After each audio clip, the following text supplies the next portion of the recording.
আসসালামু আলাইকুম রহমতুল্লাহ। প্রিয় শিক্ষার্থী, আশা করি তোমরা সবাই ভালো আছো। আজকে আমরা নবম শ্রেণীর ইসলাম শিক্ষা বই থেকে আলোচনা করব হচ্ছে আল হাদিস নিয়ে। দেখো, এটা কিন্তু আমরা জানি যে এটা হচ্ছে আল হাদিস সম্পর্কে এর আগে ইতিমধ্যে অনেক কিছু আমরা জেনেছি। তারপরেও আল হাদিস সম্পর্কে আরও কিছুটা বিস্তারিত জানার চেষ্টা করব।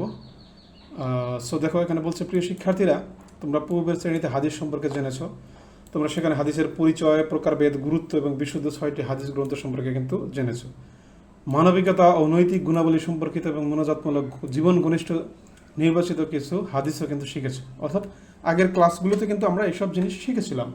সপ্তম শ্রেণীতে, ষষ্ঠ শ্রেণী, অষ্টম শ্রেণীতে আমরা কিছু জিনিস শিখেছি। নবম শ্রেণীতে সেই সঙ্গে কিছু হাদিস, সুন্নাহ এবং আশার, হাদিসে কুদসি, মাতরুক, মাউজু হাদিসের পরিচয় এবং হাদিসের গুরুত্ব সম্পর্কে জানব। ঠিক আছে?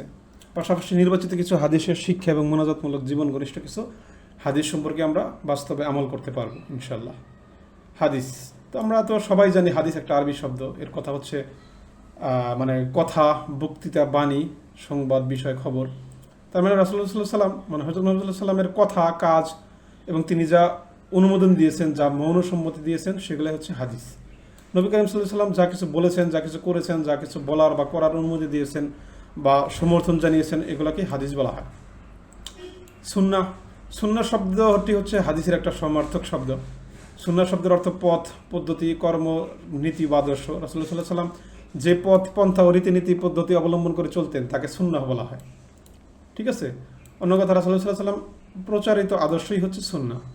কুরআন মাজিদে উত্তম আদর্শ বলতে সুন্নাহকেই বোঝানো হয়েছে। মানে মহানবী হুজুর সাল্লাল্লাহু আলাইহি ওয়াসাল্লামের যে জীবন আদর্শ ছিল, এটাই হচ্ছে উত্তম আদর্শ এবং এটাই হচ্ছে সুন্নাহ। তো আশার কি জিনিস? আশার হচ্ছে একটা চিহ্ন, নিদর্শন বা বস্তুর অবশিষ্ট অংশ। আশার শব্দটি কখনো কখনো রাসূলুল্লাহ সাল্লাল্লাহু আলাইহি ওয়াসাল্লাম এর হাদিসকে নির্দেশ করে, কিন্তু অনেকেই হাদিস ও আশারের মধ্যে পার্থক্য করে থাকেন। তাদের মতে সাহাবিগণ থেকে শরীয়তের সম্পর্কে যা কিছু উদ্ধৃত হয়েছে তাকে আশার বলা হয়। মানে সাহাবিগণ থেকে যেগুলো হাদিসে মানে শরিয়ায় এসেছে সেগুলোকে বলা হয়েছে আশার। কারো কারো মতে সাহাবি ও তায়েবীগণের কথা ও কাজ সমর্থন অনুমোদন হলো আশার। হাদিসে কুদসি কি?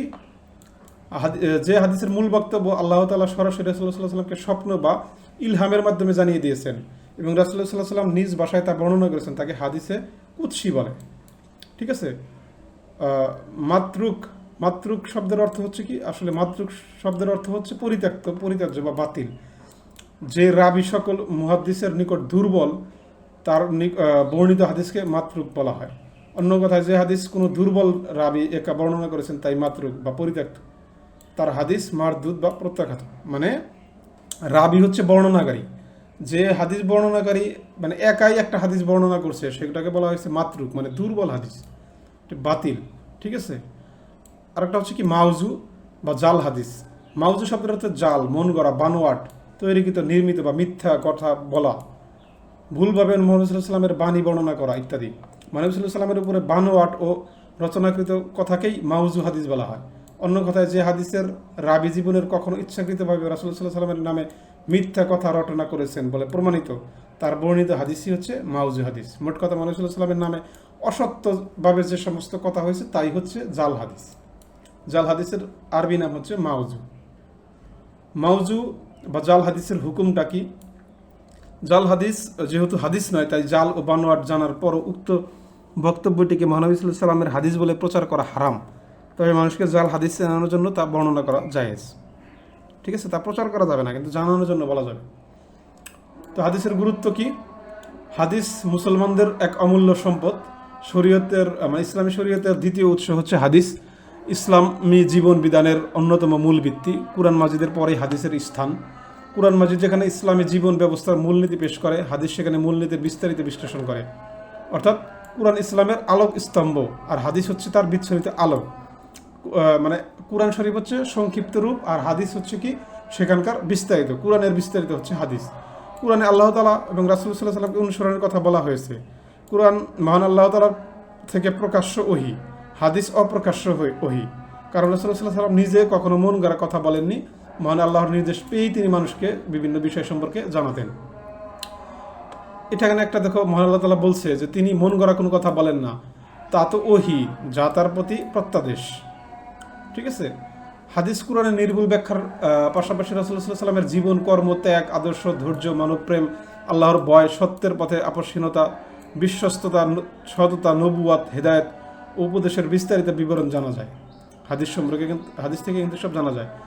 আল কোরআনে সব কিছুর বর্ণনা রয়েছে, সেগুলো অধিকাংশই প্রাথমিক নির্দেশ, ব্যাখ্যা ছাড়া সেগুলো পালন করা অসম্ভব। রাসূলুল্লাহ সাল্লাল্লাহু আলাইহি ওয়াসাল্লাম সংক্ষিপ্ত নির্দেশগুলোর প্রয়োজনে ব্যাখ্যা বিশ্লেষণ করেছেন। যেমন ইসলামের সর্বোচ্চ এবং সর্বশ্রেষ্ঠ ইবাদত হচ্ছে সালাত। কোরআনের অনেক স্থানে সালাতের নির্দেশ দেওয়া হয়েছে, কিন্তু কোরআনের সালাতের পদ্ধতি ব্যাখ্যা করা হয়নি। অর্থাৎ সালাত কি, কখন তা আদায় করতে হবে, কখন কত রাকাত আদায় করতে হবে, প্রত্যেক রাকাত কি পদ্ধতিতে আদায় করতে হবে, প্রত্যেক রাকাতে কোরআন পাঠ কিভাবে হবে, রুকু কয়টি হবে, সেজদা কয়টি হবে, কিভাবে রুকু বা সেজদা আদায় করতে হবে, এর কোনো কিছুই কিন্তু ব্যাখ্যা কিন্তু কোরআন শরীফে দেয়া হয়নি।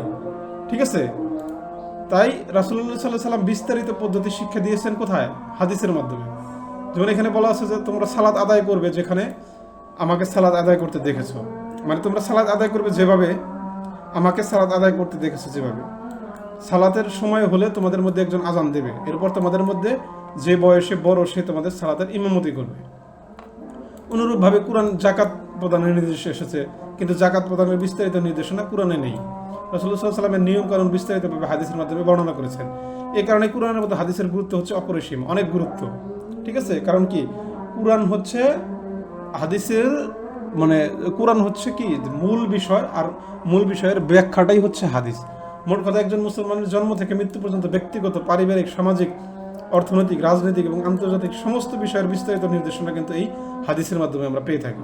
এ সম্পর্কে আল্লাহ তাআলা বলেন, রাসূল তোমাদের যা দেন তা তোমরা গ্রহণ করো, যা হতে তোমাদের নিষেধ করেন তা থেকে তোমরা বিরত থাকো।